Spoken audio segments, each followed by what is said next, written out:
Hi, I'm Tricia Morris. Welcome to class. I am very excited about this awesome project we're going to do together today. This one is called the Accordion Hinge album, and we'll be using a collection. It's a page kit from Club Scrap called Riverbend. The coolest part about this is once you master the project, you can literally make this with any Club Scrap page kit because those page kits contain the precise amount of paper required, plenty of Cutaparts to decorate your book, as well as other ribbon and embellishments to finish it off in beautiful ways. So you can incorporate your own level of creativity into the project once you get the mechanics of the book figured out, and it's not that hard. Okay, so I've got my supplies here. I've got my paper trimmer. As with most of our projects, Club Scrap's project here starts out with organizing and then trimming our paper. So I just ask your patience with me while we do that and walk through that process before we actually get to the book assembly. And by doing it that way, I'm really trying to empower you so that you can make these projects on your own without me doing a lot of class prep for you. You are able to transform any paper you have in your stash really into this project. So let's go ahead and get started. To review, this is the beautiful book that we're going to be making. You can see it has some nice heft to it. It's got the black matte board covers and a whole bunch of pages inside measuring 5x7. So you have a lot of room to put tons of standard 4x6 photos, which is pretty cool. And this super clever accordion spine. So we'll learn how to make all of this together. You do need some basic equipment in addition to the kit itself, which I'm just going to set aside for now. You'll want to have a good trimmer, especially because we will be trimming that heavier mat board. And I'm also using my clever accordion pocket file. So this has 4 pockets. I use this for everything from card making to making scrapbook pages with our monthly kits. So for example, every month we'll make a set of 12 cards. So as we trim all the papers, all of the materials go into one of these 3 pockets, and our scraps go into the 4th pocket to be saved in case we decide to use them. And then when we make our pages, I cut everything in advance for 8 pages, and then all those pieces are sorted into these pockets. I actually have a kit that's help you make this accordion pocket file if you're interested. It's just a great way to stay organized, especially if the space around you is limited. And this lip here is designed to just fit under the base of your trimmer. And then I got a couple of extra hook and loop dots just for some extra safety to make sure this stays vertical, even if it happens to fall off the end of your table or something tragic like that. So again, I've got this trimmer here, and I've got a copy of the instructions. This comes with the purchase of the class along kit. And I'm going to start out by just setting aside all of the photo mats and other embellishments. You can see here, the kit came with tons of these cute little charms and swivels and all kinds of great stuff. And I'm also going to set aside the glue. This is a needle-tipped glue applicator, and the intent here is for you to fill it with our bookbinding glue, and it's a great applicator for getting the job done here with these handmade books of ours. Okay, so I have all of the papers that came in the kit here. I'm going to start out with 2 dark green planes. So let's just go ahead and leaf through the papers. I like to hold them vertically while I'm sorting so that I can see what's in there. I'm going to take those 2 dark green papers. You can see right away they have a beautiful like a burlap type texture, and I'm going to put these texture side down on my trimmer base. Next, I'm going to try to find a light green here. There should be 2 of each color provided, and I'm only going to take the 1. So this is beautiful. You can hear the weight of this paper. That's the light green. Next, I'll take, the other light green, and then 2 of the teal. You'll notice it's the darker of the 2 shades of blue. And then 2 aqua. So that would be this lighter color here, the aqua. And then 1 tent print, and you'll be able to identify that right away by the tent in the lower right corner. And 1 bird print. And put those face down, as you can see. Next, I'm going to take the other tent print, the other bird print, putting those face down. We'll see how we're doing on time. I may have you trim these Cutaparts independently of me, but maybe not. We'll take the one that says today's good mood is brought to you by the lake. And then this other one with the stripes on it. And last but not least, I'm using this heavy substrate, our black matte board. You'll notice that the one side of this is finished and the other is not. So you won't see really either side of it, but I just wanted to let you know that that's how that comes. All right, so I'm flipping everything back over to that green paper that's on the top. And now I'm gonna start by following these written instructions. And you will notice that there is a vertical line on your instructions, or this line in this case is vertical. It's an arrow pointing from the top to bottom. And that is referencing the grain direction of your paper. So I'm gonna take my first sheet of dark green, I'm gonna hold it by the edge and wiggle that paper. We always wanna try to fold our paper in cooperation with the grain. So if I were to push on this, feels pretty good. Now I'm gonna try rotating this paper one turn, and if I push on it, it gives me a lot more resistance. But from this other end, it flops really easily. So I wanna make sure that this paper goes in my trimmer so it flops in the direction of that arrow on your instructions. So it's flopping easily top to bottom. Then I get to take the second green sheet and check that grain direction too. And I'm gonna drop it in my trimmer again so it flops easily top to bottom. We're gonna trim these at the same time. So I'll unlock my blade. There's a little knob right here that locks the blade when it's not in use. So I'll release that, bring it all the way up. And I'm just gonna find a nice easy number, 7.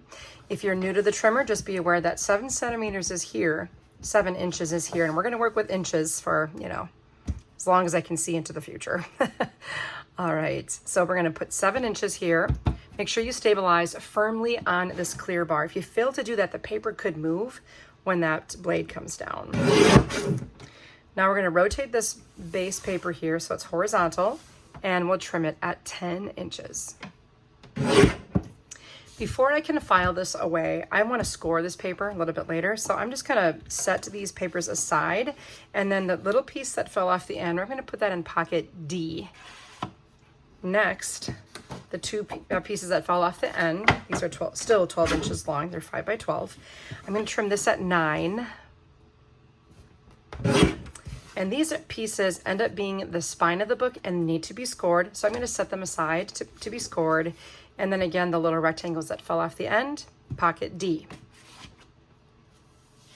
Now I'm gonna take this light green color, and I have to repeat this whole process one more time with this color. So again, I'm checking the grain. This is really stiff.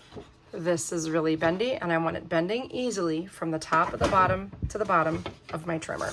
So trim at 7 again, and get really used to these measurements. Rotate and cut at 10. That gives us another page for our book. So I'm gonna set it aside to be scored, and then the little piece into pocket D or pile D. If you don't have the accordion pocket file, no worries. Just maintain 4 piles so we can stay organized a little more easily. The next 5 by 12 strip will just trim at 9. This needs to be scored, so I'll set that aside. This little end cut, pocket D. Now we're gonna take the next green. We're just gonna cut this one a little bit differently, but still the grain needs to dip easily top to bottom. And I will trim this again at 7. Rotate. And this time I want you to cut first at 11 and then 10. This creates another page that needs to be scored, so I'll set it aside. Then you've got your 2 little strips here. Those serve an important purpose. I'm gonna put those in pocket B. B as in boy. And then this piece we can use at our discretion. So again, I'm gonna put that in pocket D. And when I do so, I'm gonna do it kind of at an angle. So I don't try to jam it into a 12-inch wide pocket. The paper is 12 inches wide. Okay, now I get to do this with this gorgeous teal paper. You have to admit, this paper is just stunning. I want the paper dipping easily from top to bottom.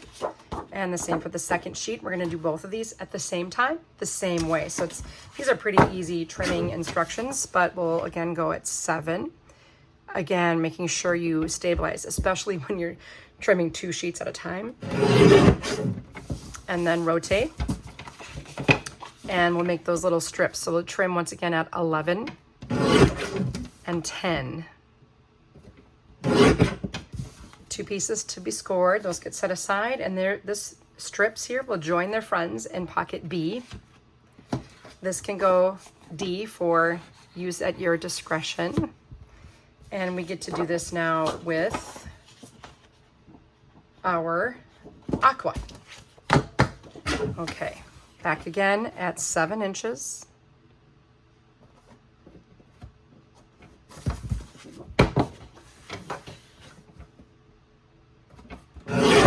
rotate and trim at 11 and 10.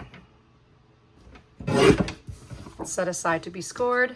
Pocket B with more friends, and pocket D for more fun stuff to play with later. And now we have to do this with our print. Now, here's the thing about the print. We also need to make sure it's dipping easily in the direction of the fold. Okay, so it's dipping easily top to bottom, which in this case works out great.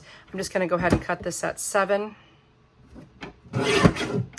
And then when I rotate, I think I'm gonna rotate so that the tent is on the left and just trim at 11 and 10.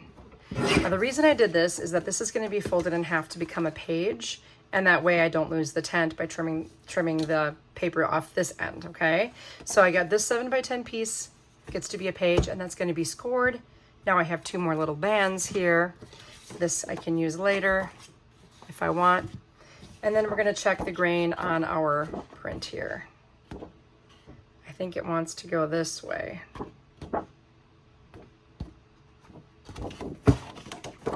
And that's gonna give me a sideways bird.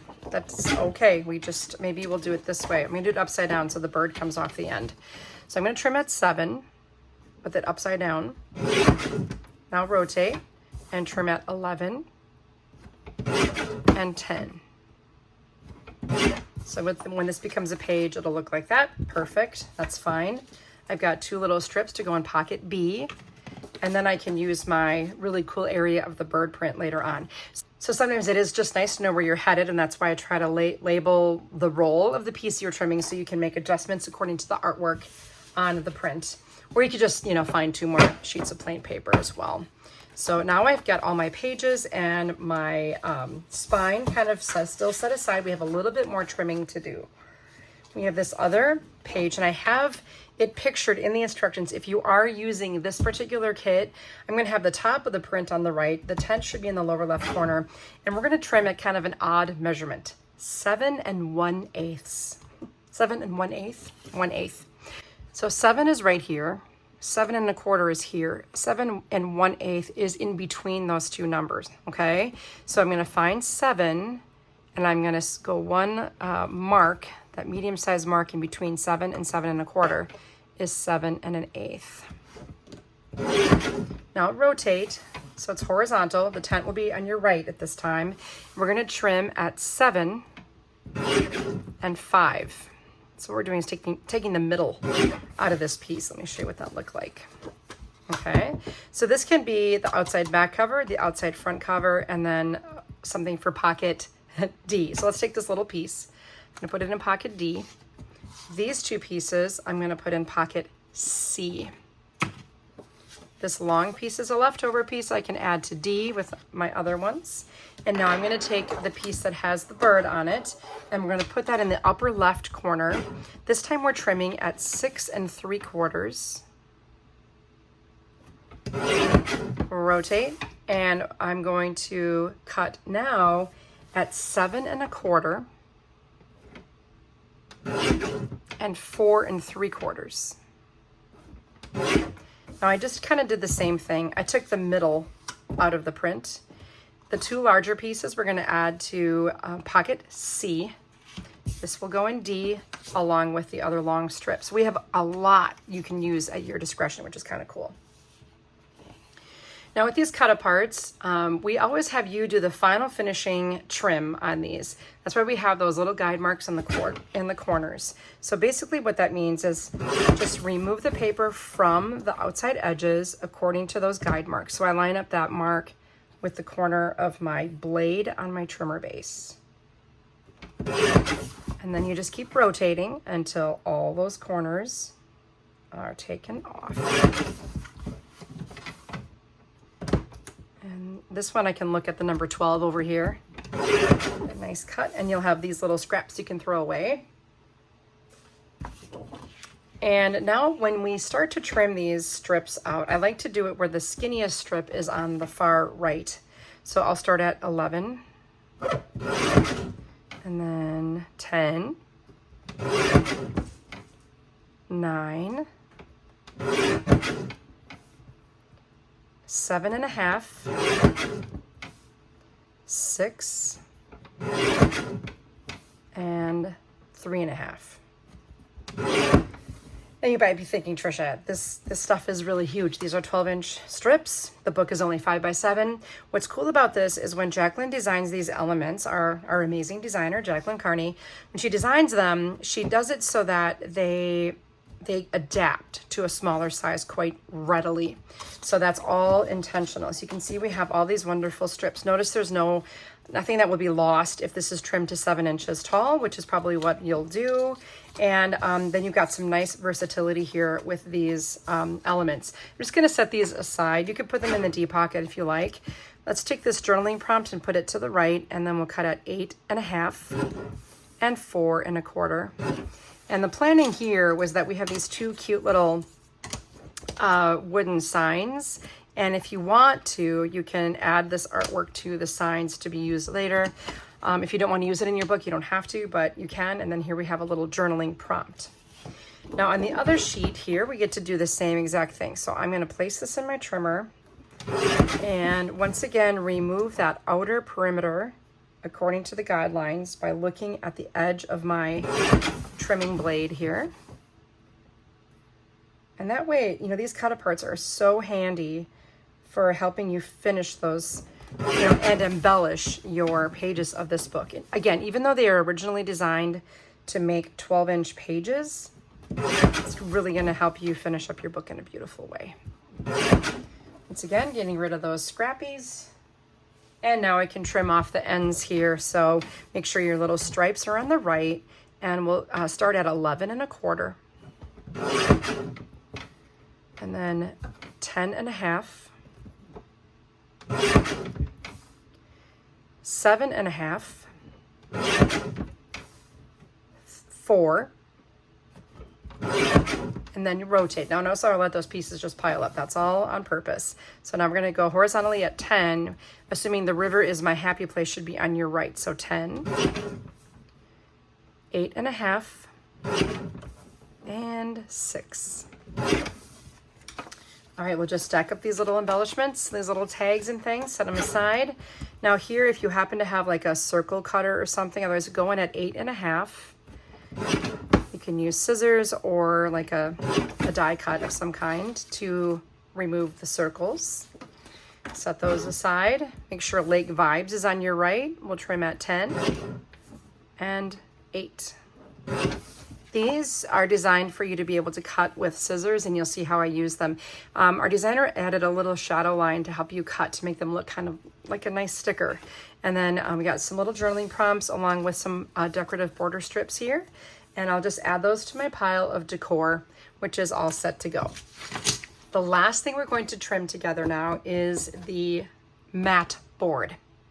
Now, if you were making this book, and you're gonna want this guy on the front matted with some more mat board, which I think looks amazing, make the first cut with me. If you're not gonna use this, like let's say for example, you're gonna make this style book with a different collection and you don't wanna use mat board at that size, excuse me, do not make the first cut with me, okay? So if you wanna do it exactly like this, follow this cut with me, otherwise just pause and do the next cut with me. So only if you're going to make the mat board embellishment, the first cut's at 11. Otherwise, just hold, okay? When you do trim, though, make sure you're really pushing hard. I recommend standing up while you're doing this. Okay, you heard it, right? That's some work. Now, everybody, no matter what book you're making, let's trim at 7.25. 7.25. Again, stabilize firmly. Okay, now rotate. Now, if you don't have a trimmer that can perform this task, you'll need to use a craft knife, a cutting mat, maybe a utility knife, and just make repetitive passes to achieve these cuts. Okay, the first cut here on this horizontal now after rotating is at 10.25. Piece is a little shorter now, so it'll be easier. 10.25. Firmly stabilize. Okay, then 5 1/8. So you're gonna find halfway between 5 and 5.25. That's your 5 1/8. Stabilize firmly again. And that gives me 2 pieces, the same size. to act as my book cover. Now you'll have a little scrap here, so you could make a little mini book with this if you like.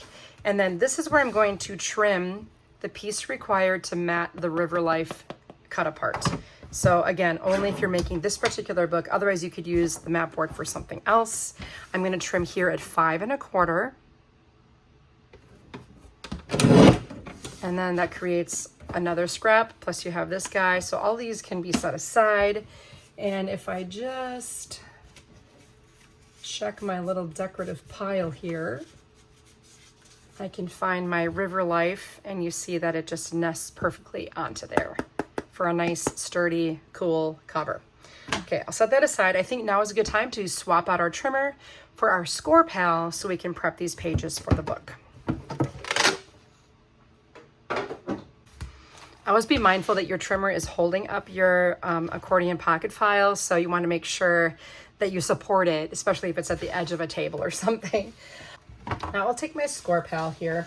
If you don't have a score pal, what you'll want to do, at least for these pages, is fold them in half so that you know where the center fold is. Otherwise, I'm going to place the page into my score pal so it's horizontal when I do so. You'll see 10 here, 7 here, and I want to score at 5. And I'm going to score pretty gently on those prints. So again, the paper right side up, score at 5 on both of those. Now this next paper is not as heavy as some of the others, so when you score this, don't give it too much pressure. You can always make a second pass. Once again, scoring horizontally at 5 with moderate pressure. This is slightly heavier in feel, so I'm going to give it a little bit more elbow grease. Again, scoring at 5. Notice I'm holding my scoring tool. This is a metal tip stylus. I'm holding it like a pencil rather than the overhanded hold because I feel like I have more control when I'm holding it like this. Now we're getting into this super heavy paper. This is really heavy. So I'm gonna have to give it quite a bit of elbow grease. And if you don't have a lot of hand strength, consider a second pass. Now you can see I almost put this smaller piece in there. Don't score that like this. Let's score all the larger ones, all those 7 by 10s. Here I've got 2 more smaller pieces, set those aside for now. A little lighter on this one again, so I'm just gonna go moderate pressure. And the last one, this is texture side up, by the way. If you're scoring a standard card and your paper has a print or a texture, typically it will be scored on with the texture side up in this particular score pal. With all these pages scored, it's an option. You can put them in pocket B with those strips because we'll be using those a little bit later. And then I'm going to have you take these narrow strips here, and we have some very special scoring instructions that do involve eighths. One thing I like about the Score Pal eighths unit is that there is a ridge every 1/8 inch. Super handy. The original of this did not have that. And I do use the eighths all the time. So we're going to start out at 1 1/8. So you find the 1, here's 1 1/4. The 1/8 is halfway between that. 1 1/8.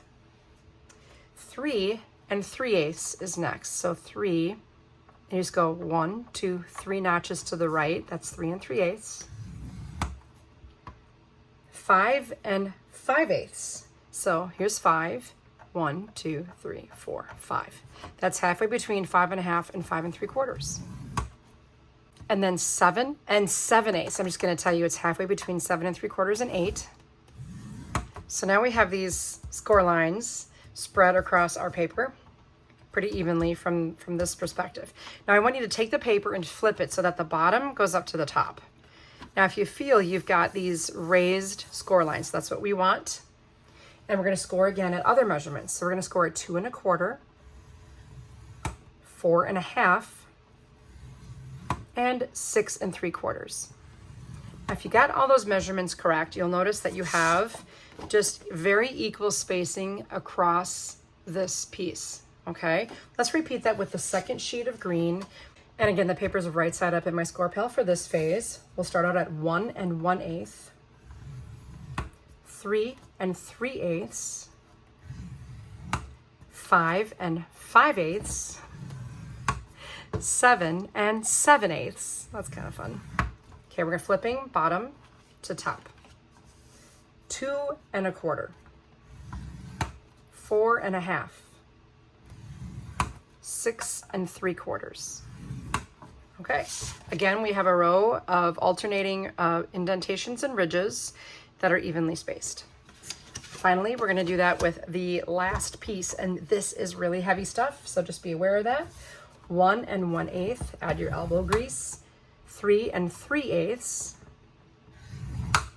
5 5/8, 7 7/8.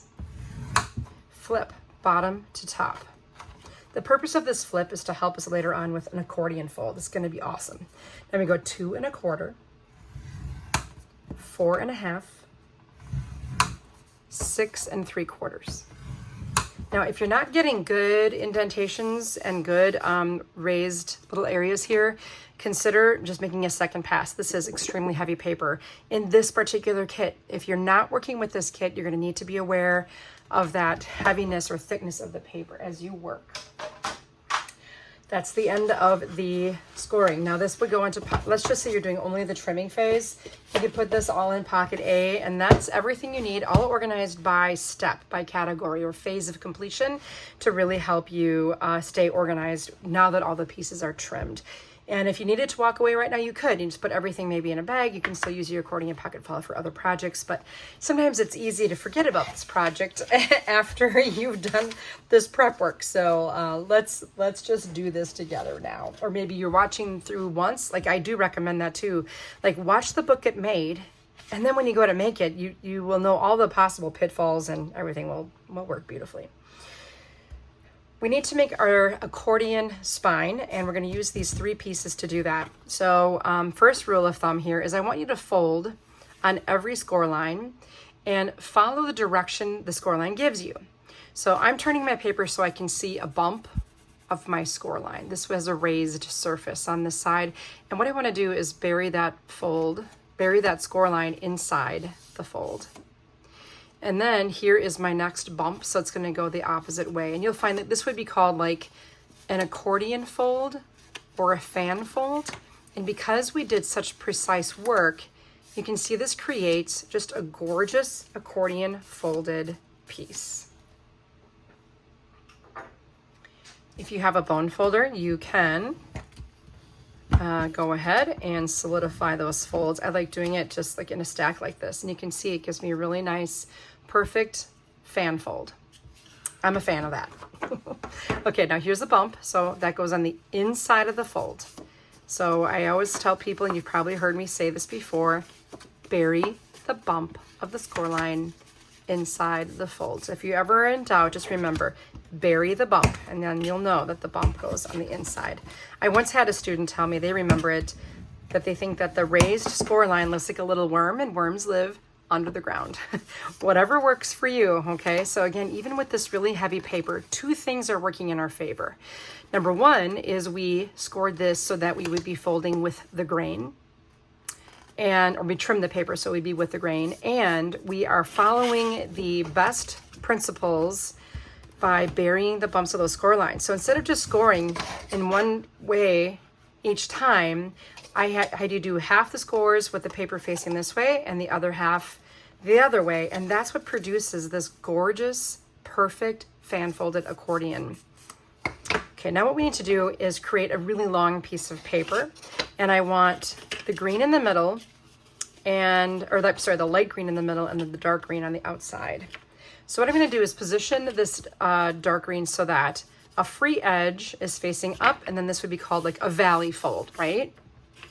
Then this, the first fold here, is a mountain, and that's going to end up bonding with it's going to go down into the valley of the dark green, and that way it's going to continue the accordion. Now the same thing is going to happen here. So I'm going to turn this one around.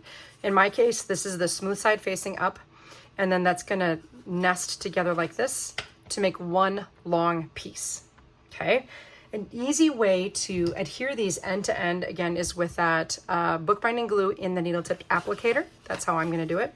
So I'm taking this dark green piece and isolating that last little valley fold here, and I'm just going to apply a squiggle of this bookbinding glue. And then I'm coming in with the free edge now of my light green. This is the mountain fold here. And I'm just gonna nest those together And then just give it a little pressure. Now those two folds are bonded together, lengthening my accordion. I'm going to do the same thing here, so this gets bonded, right? So I think I'll do it the same way. Maybe I can just turn this whole thing around.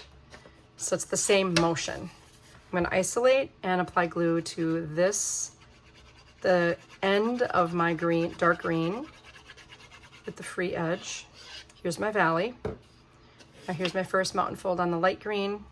Drop it down on there, and then I can just line it up. And now I've extended my accordion to be the exact number of mountain folds required to install all the pages of the book. How cool is that? I'm gonna set this aside for now, and we'll take out everything from pocket B. That includes our pages and our binding strips. How do you feel about using a craft knife? If you don't have confidence in this, I can just tell you that practice makes perfect with the use of a craft knife, maybe along with a few tips. I know some of you just say it's not for you, but for this, it's kind of a necessary little evil, okay? I'm also using our grid rulers, and you could get away with a 2x8 just fine, or you can use a 3x14 ruler. Either way, each ruler will be long enough to work with this, and each ruler has a 0 center. So I'm just gonna take, maybe I'll start it with a lighter color page, just so you can see. I'm gonna take this page and place it horizontally on my cutting mat. And then I'm gonna find the middle of my page. So that would give me a reading of 3.5 inches here and 3.5 inches here. And I'm gonna put that ruler right on the bump of my score line. So maybe if I even just put my knife on it, I can bring the ruler right up to the knife, and that way I know I'm right where I need to be. Now the goal here is to put a slot into this paper from the 2.5 inch mark here to the 2.5 inch mark here. So I'm gonna go ahead and do that and show you what I mean. And when you do this, I want you to hold your craft knife like a pencil, okay? So I'm starting at 2.5 here, pushing firmly while I pull the knife toward me in a downward motion, okay? Pushing firmly left, pushing firmly right, depending on what hand is your dominant hand, along the fold or the score line of this to create a slot.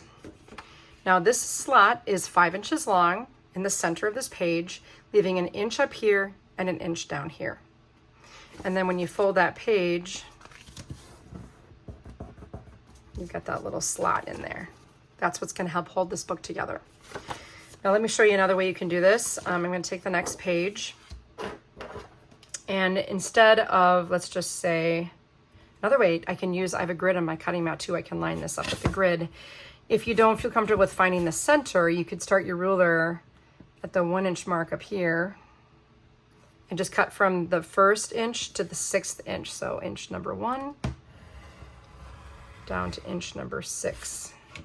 That's another way you get the same exact result. So you're getting a slit in the page with 1 inch connected on either end. And again, these pages get folded in half. If you're having trouble seeing the fold, you could fold the page ahead of time. I like to go with the 0 center for some reason. It's pretty easy to get that measurement 3.5 from the bottom. 3.5 is my reading, and my 0 is in the center. Now, if you're not finding that, maybe it just means that you're looking at the wrong side of the ruler. The other side just measures from 0 to 8. There we go, I got my slot. And just work your way through. So again, I'm lining up my score with the line on my cutting mat. 2.5. Down to 2.5. Now with these heavier papers too, you really got to give it a little pressure, okay? I love working with the grids because it really helps me maintain a level line from top to bottom. The grid on my ruler and the grid on my paper, you know, on my cutting mat, it all helps. You can see again, I didn't fold this, but I will. Let's just do it in batches, right? Working efficiently. I'm burying the bump, the remaining bump of the fold. And then as you're working too, you can think about like, how do you want to put these pages in order? Like, do you want to have a certain color arrangement? And because you get to decide all of that, I will show you what I did, but you can do whatever you like. And you just keep continuing on, adding these slits to your pages. 3.5. So I'm going from 2.5 to 2.5. Nice.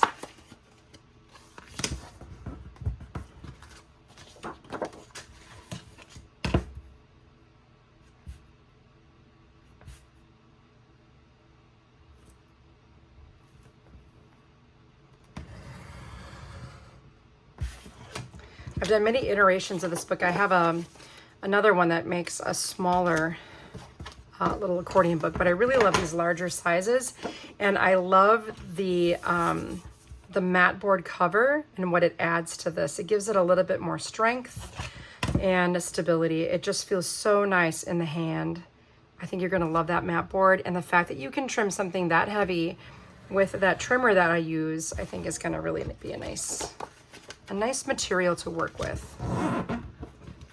And one last piece here. Again, because of the grain. Now your grain might be a little different than mine. It just all depends on how they loaded the printer. And so don't trust what you see, trust what you feel as you're trimming with the grain. 2.5 down to 2.5. Okay, I hope that all made sense to you. And now we have a lot of our prep work done. So the rest of this is just some nice, easy assembly. I will take that. And now we have our pages prepped, and we should probably fold them, situate them all so that the fold is facing. Okay. For the order, I did dark green on the outside. Then I did light green coming in from either side. Then I did a print. And then I did a teal. And I did the 2 light blue on the inside. So I'll review that. Dark green, light green, print, teal, aqua, aqua, teal, print, light green, dark green. So I worked from the outside to the inside, going darker to brighter. Do you have to do it that way? No, do it however you want, okay? Be aware if there's like a top to both of the pieces you're working with, like that's not the case here. Only the tent gives me an orientation, okay? So now I have my pages ready to go, and I have my accordion ready to go. And this is the fun part. This is the part where we allow this to literally bind our book. I think I'm going to work with it in this direction just to make it a little easier to maneuver. And I'm going to isolate what I would call the first mountain fold. So this is not a mountain, that's just a free edge right here. Then we have a valley. Then we have our first mountain pleat. So the pleat is actually it's a folded edge with 2 pieces of paper coming together to form a pleat. I'm going to take my first designated page, and I'm going to thread the pleat onto the page through that hole. So the height of the pleat is the height of the slit that we made earlier. And you see how that just comes right in there? And it fits. How cool is that? Now I'm going to isolate the second pleat. And I bet you can guess what I'm going to do next. I'm going to take this page and thread the pleat through the slit. Now, if you didn't make your slits the right measurement, this is where you're going to find out it won't fit. Okay, so just be aware of that. You may have to make an adjustment. I would be cautious about using text weight paper for this. It tends to require just some strength here of the paper, so a good cardstock works really nice. I've got my beautiful teal. Just threading it on. Mountain fold by mountain fold. Isn't that great? No stitching required. Now we're going to do something to help these pleats stay in place, so don't worry about everything staying connected at this point. Put that in. Lots of pages here to decorate. Lots of real estate. That D pocket where it has all the other decorative elements is going to help, like with when you have white on, you know, like the plain side of a print. That'll help fix that with some color. And you can see I got my last mountain pleat and I have my last page. How perfect is that? Okay, so now I have what is known in the bookmaking world as a book block. A book block is a set of pages that get installed between two covers, and that's what we've just created. How cool is that? Next, we have these, what I would call binding strips. We won't be using all of them, but we will be using most of them. And that green paper is really super heavy, but I thought it would be nice to have some rounded corners here. So take your corner chomper if you happen to have one.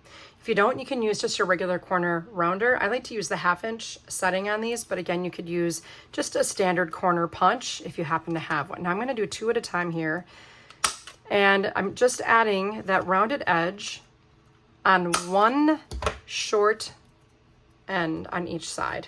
So this is squared and then this side is rounded. So now I can take probably all 4 of these prints. It's lighter weight. I think that green is really heavy. Just gonna put them all in here. Gotta have the hand strength. If you don't, just do it 1 or 2 at a time.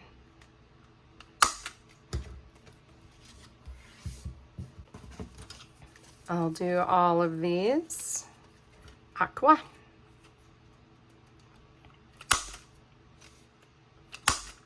And then I'll do maybe 2 of these teal at a time. These are pretty heavy.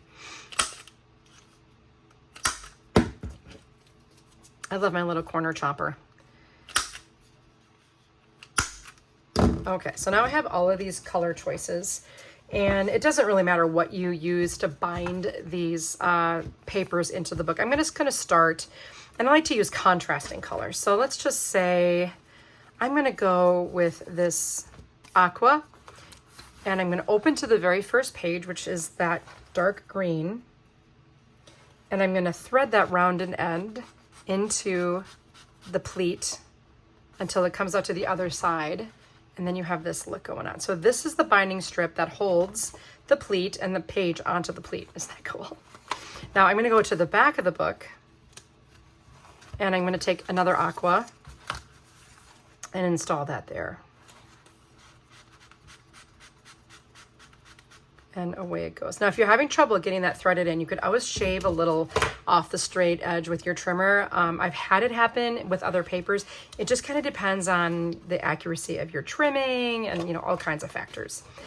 Let's see here. I'm going to use this teal color.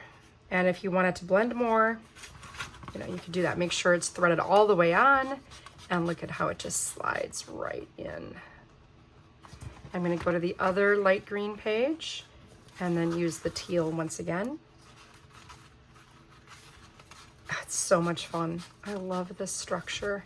Karen and I were talking the other day about it, and we're like, oh, it's one of my favorite books.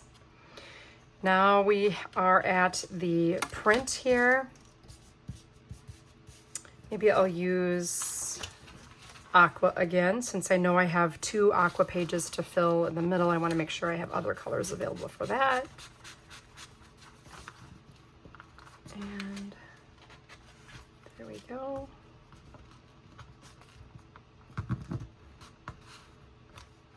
And I go to the other print.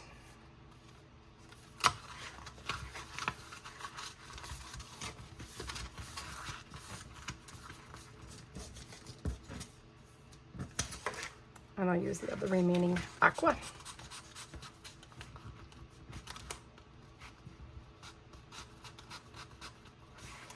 Sometimes it'll start pointing down, so when you see it come out the other side, you might have to pull it up a little bit. Worst case, grab a tweezers or something and use that to help you pull it through. Or again, you can always trim a little off to make it slightly more narrow.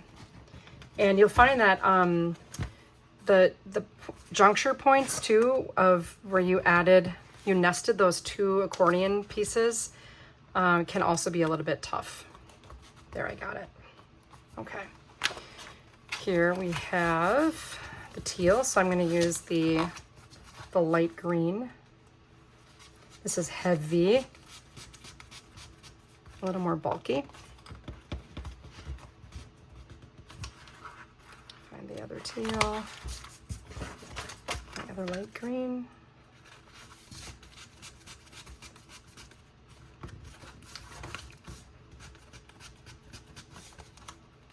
And then in the middle, I'm going to use teal.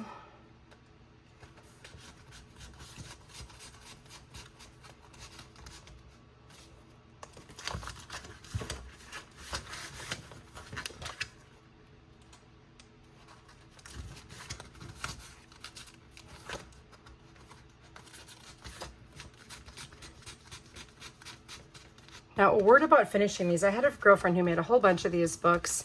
She really loaded them with so many pictures that it got real bulky and just unruly. Okay, so just remember that it will hold quite a few pictures, but don't go crazy, okay? You want to make sure that you can still, that it doesn't start expanding outward like this. It will still hold a lot of embellishments and a lot of pictures, but just be mindful that it does have its limits, okay? The structure isn't designed for hundreds of photos. All right, so now my book is really getting there, isn't it? I'm going to take these extra flaps here and re-enter with the bookbinding glue here and just glue those down. I love this little dispenser because it really gives me the best value on my glue. It goes a long way, and I can just keep recycling it and refilling it from my 2-ounce bottle.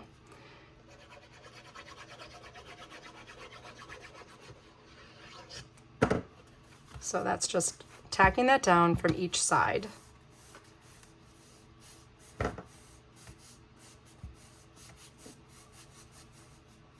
Okay, now we can enter with the covers. These are the matte board covers, and this is going to give this book a nice solid heft. It's going to really protect the covers, and the way I've measured the book is to have 1/8 of an inch reveal on the left and right edges, the top and bottom rather, of the book, and then be in alignment with the spine piece with a little bit of 1/8 of an inch reveal. So if I show you on the inside here, it's going to look like that. The way I'm going to apply the glue is, because I have a little reveal on the board, I'm going to apply the glue to my paper. So this is one of the covers.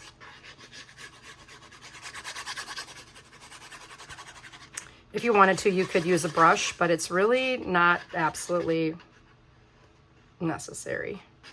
Just make sure you get to those edges of the perimeter for sure, so you make good contact there. All right, so now I'm going to bring this to my cover. I did my pre-alignment check. Just now make sure I'm centered left, right, or top, bottom, and edge. And that should...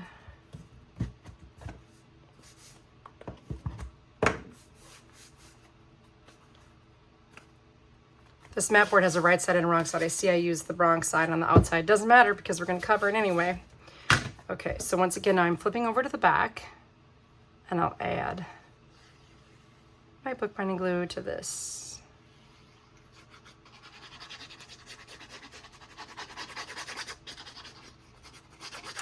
I do appreciate that I can pre-record these workshops because I just never really, with a project of this, you know, substantial, I never really know exactly how long it's going to take. So if I need to in editing, I can cut repetitive tasks if necessary so that I can really touch on the more important parts of assembly rather than just running out of time at the end and you not having the information you need. So thank you for your patience with my pre-recorded videos.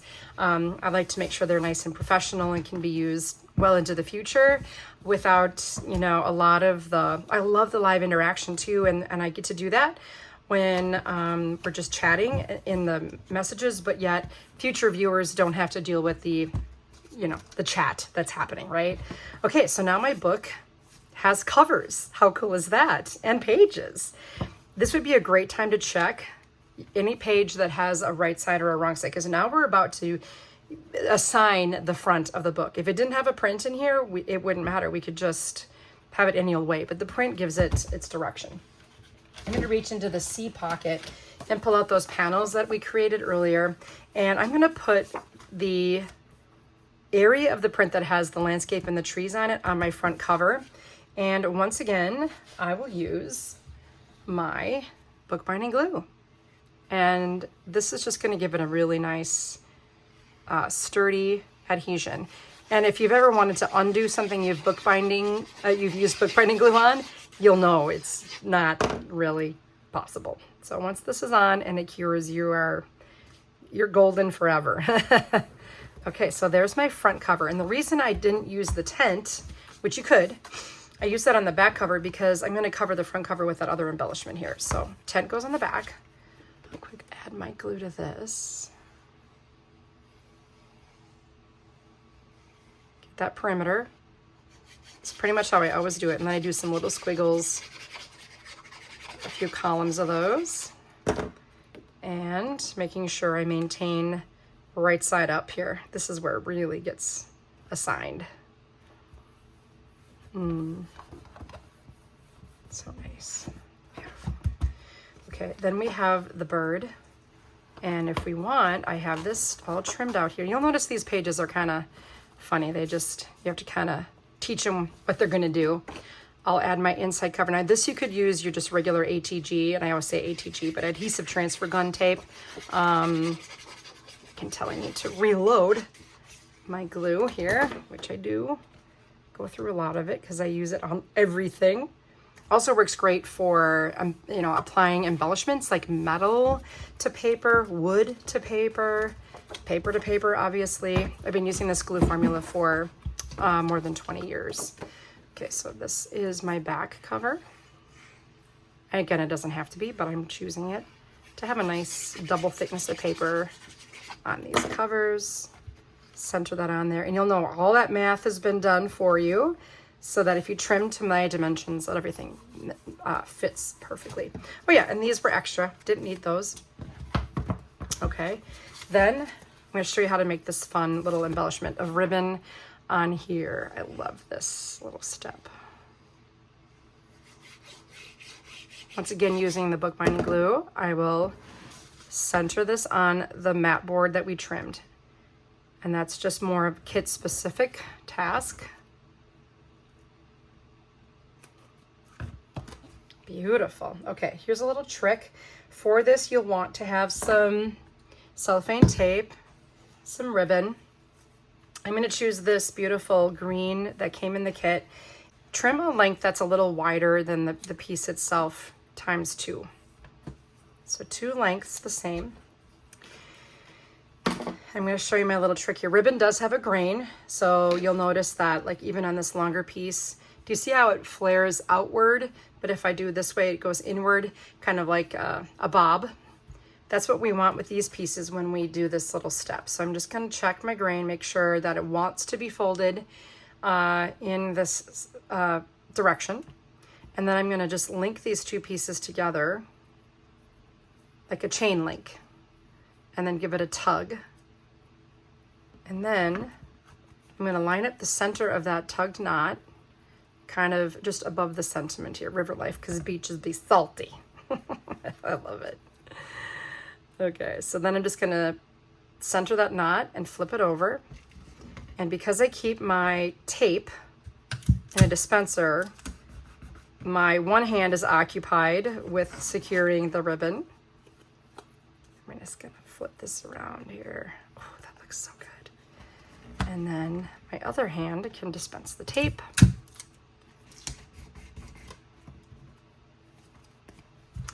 And then I can center this on. If you happen to have some foam adhesive circles, you could use those to add this to the book. You could use just the bookbinding glue, your favorite adhesive. I'm going to go with the foam adhesive and just be pretty generous about it. I think this is going to get handled a lot, so I want to make sure that it's really secure. I love these particular adhesive circles for 2 reasons. Number 1, they have the little tab so you can just pull the backing off without losing your mind. And secondly, they aren't too thick. They're just, I love the thickness of them. It's just really nice. I'm just eyeballing this now. A little risky, I know. Oh, isn't that beautiful? I love this. Love this, love this so much. All right, so now we can decorate, and we have all kinds of stuff with which to do it, but I'm going to give you a couple of tips. Number one is that everything in the D pocket, and there's quite a bit of stuff in there, can be used, as I've been saying, at your discretion. So the goal here, I mean, my goal, it's not my only goal, but one of my main goals is to really end up with as little paper as possible when you're done. And I think on my last one, I only had a couple of thin strips left. Really, if anything, you're able to use a lot of this stuff with the other elements from the cut-apart sheet that we prepared earlier. And I think you'll be really pleased with how this book can be thoroughly decorated by the time you're done. The other thing we have is these pre-cut photo mats. Now these are 4 1/4 by 6 1/4. So if you have a 4 by 6 photo, all you have to do then is place it right on the mat and you're good to go, right? So basically the routine I follow with decorating these books, and I know a lot of you just want to know exactly, precisely what I did with every last piece here, but it's really not that necessary. There's just kind of like a little method to the madness. So let's just do a page, for example, and I'm not following anything I've done before, but here I've got this sweet little strip. I know the height of my book pages is 7 inches. I'm going to go ahead and trim that to 7 inches. Great, now I have a little border strip I can use. So this time I'm using my ATG adhesive applicator here, and I'll just anchor down something on this page here with this lovely little strip. Oh, this is kind of not a lot of action going on there. I could take one of these pre-cut photo mats and just center a page here. Now, one of the things though I want to tell you about is these little stabilizing binding strips can slide out, and we don't want that to happen, right? We want those to be secured. So how can we ensure that that happens? Well, let me show you an example of what you can do. I'm just going to trim off the ends of this tag. And then I'm going to come in with some of this really pretty satin ribbon, and I'm going to cut it at an angle here. And then at an angle that faces to make my little trapezoid shape. I'll fold that in half, go on the end here. I'll give that a little staple. All right, so now this is a 1 inch area. So I can just take back of this and put glue on the end of it. And I'm going to place this toward the bottom here. So I'm crossing over from the accordion into the binding strip area. And now I know that this will no longer slide out because the tag is serving two purposes. It's an embellishment and it holds my binding strip in place. How cool is that? Over here we've got these white, stark white pages. So what I might do here is I have this leftover print, and I need a 4 3/4 by 6 3/4 inch piece to nest onto here. So I'm going to go ahead and trim this to 4 3/4 by 6 3/4. Now I'll save this little scrap, and I will take that piece I trimmed, and I'll place it here. That really spruces it up a lot, doesn't it?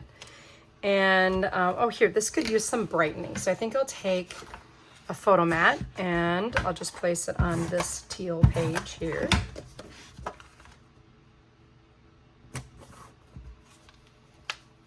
And maybe I'll take some of this gorgeous satin ribbon, and I'm going to cut 2 lengths of this. And I'll grab some tape. I don't like to do this with a wide satin. Just kind of wrap around the corner here a little bit. Bring the ends around to the back. And I can do the same on the opposite corner. Kind of like how a gift box has satin. And so there's no tape on the side that I'll be adding my picture to. All I have to do is slide it in there.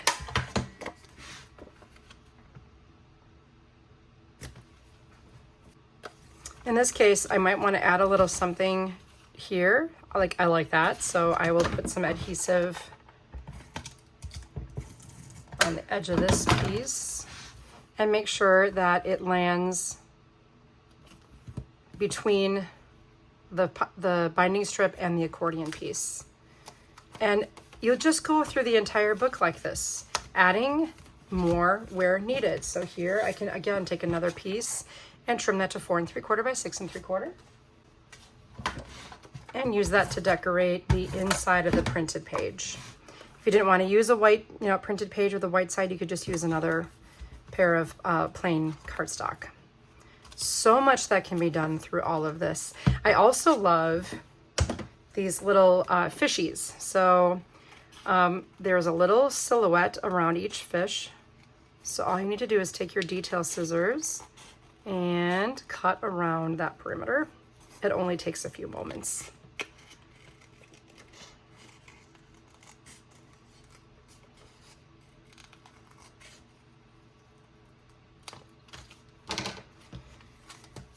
And then I can maybe add him up here. I'm going to use a little bit of my bookbinding glue to make that happen.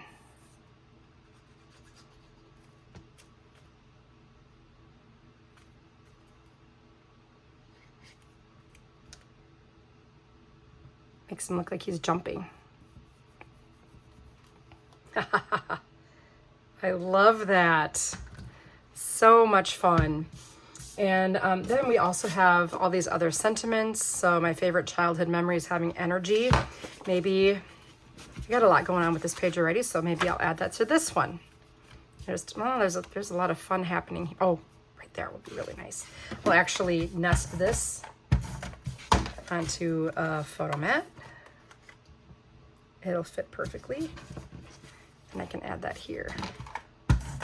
You can see that I'm not consulting my previous version of this decorated book. I'm just doing my own thing, and that's the fun part. You might want to add, how about a little journaling prompt here? Maybe I'll add it down at the bottom. Go with the flow, it says. So I hope I'm giving you some ideas as to how to bring this project to the finish line.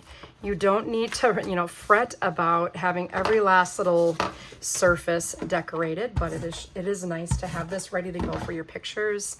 It'll really come together quickly. I'll add another brighten things up over here. If I wanted to, I could add this, but I'm going to be cautious about putting these wood frames in here because I don't want to bulk it up too much. So maybe I'll just add this to an area like so. In fact, I'll do that. So what's the width of this piece right now? It's probably 4 1/4. So I'm going to trim this to 4 1/4 wide. And then I'll place that toward the top of this section here. And it'll be a good place for a photo. And then I can add my little sentiments the same width right below it. How cute is that? I love it. I love this collection. It's just so much fun. Here we could put this element kind of across the bottom and top, and then have a smaller photo mats there.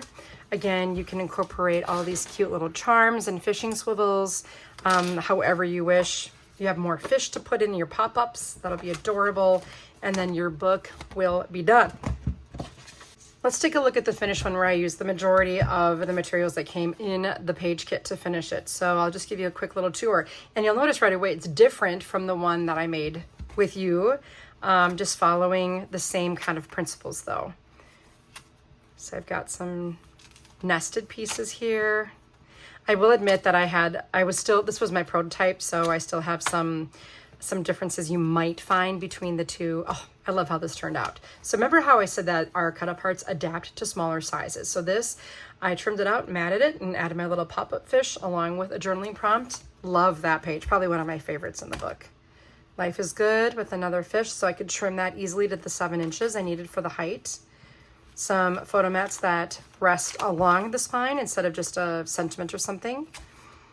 Here I had this nested along with my little relax. Oh, I matted this before I attached it. That looks sweet. Similar thing here. Look, I used the decorative piece to hold it all together there from the border strip. Go with the flow down over here. Very nice. So I had a big circle here, and then slightly smaller there. And this side came from this piece, so I sectioned it out into sections. Oh, and you can see that other strip used there, and it's ready for pictures. Again, don't go too crazy with layers and layers and layers of pictures. If you just matted kind of where the mats are and added pictures where, I mean, you're gonna fill this up to the point where it's full. You try to avoid having the book expand outward, okay? Make sure that when it's loaded with pictures, it's pretty much flat like this, where the covers are in parallel lines, rather than going out in the shape of a V, because you're gonna put a lot of pressure on the book. I mean, a stitch book is definitely the way to go for a really sturdy, packed book. You wanna have spacers and things like that. So for this, just, know the limit, right? It has one. Then I again want to mention what happens. So at Club Scrap, every month we release a themed kit. We've been doing this for almost 25 years now. And what you were looking at was a release called Riverbend. And what we try to do is not only design 8 pages that match and coordinate with every kit that we release. So if you get a page kit, you get instructions that help you create 8 pages out of that kit. But we also like to have all kinds of projects you can make instead of pages. And using that same kit template, you just substitute one for one and you can make anything. So I took our release for the month of October called Chocolate, and I made this book following the exact same instructions. Now let me show you, where are my instructions here? So as I was working and making this, I went ahead and made the notes of the substitutions I had selected for my book. So instead of using dark green, I used 2 sheets of red. Instead of using light green, I used a sheet of brown, and so on.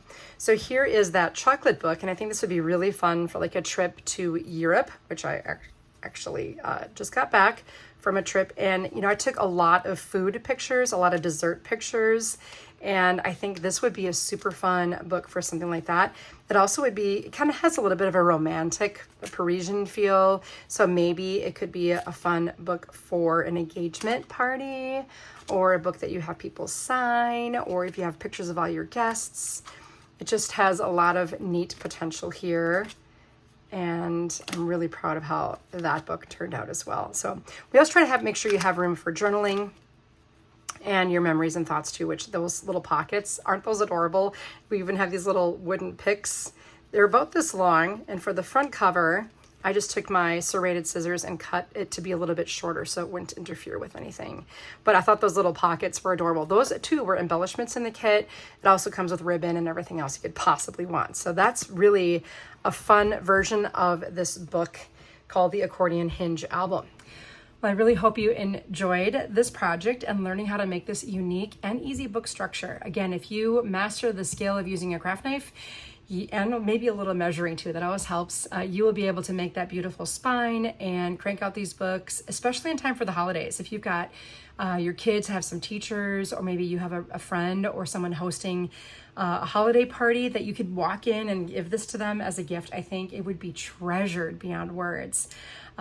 So yeah, this is a fun project. We have many, many projects you can make, and adapting, as I mentioned, our page kits. And the cool part though about being a member of our club here at Club Scrap is that you save quite a bit of money. So if you are a member, your page kits are $8 less. So that brings them down to $24.95, at least for right now. They're $24.95, and that includes everything you saw, like the papers and the ribbons and embellishments and Cutaparts, plus the instructions and a workshop video every month to help you transform the kit into pages, 8 12 by 12 embellished pages without any waste, using our little organizational system here with our accordion pocket file. So it's a lot of fun to be a member of the club, and you don't have to be though. I know that sometimes you're just like, no, I'd rather pay a little more and not be committed. And I understand that completely. So anyone can shop, it's just that members save. And another important point is you are permitted to skip and cancel at any time. It's my job to earn your loyalty here at Club Scrap, so I'm not going to force you into a long-term commitment. I understand sometimes it's hard to think, is that always going to work? Because I don't know about that one theme, or I don't know about that other theme. What we tend to find is that our members typically find homes for all of their life events on our pages quite easily. Our goal is always to design for any reason, any season, and I think it's always chocolate season. That's actually the current month right now, but soon we will be shifting over to our November theme for shipping. So if you join today, you'd probably get the November kit as your first one. You could always add that chocolate kit to your membership shipment as well. That's the cool part. You can shop all month long and bundle it all into one box, and it'll all ship together in one box, which is a great savings on shipping as well. Again, Brian and Carol, thank you so much for continually going through the work of hosting these amazing events. And thank you all for supporting them and showing up and supporting the vendors. It just means the world to us, and we really appreciate you being out there and being spongy and teachable and wanting to learn new things. So again, I'm Tricia Morris from Club Scrap. Thanks for joining me today. I look forward to seeing you in another workshop soon.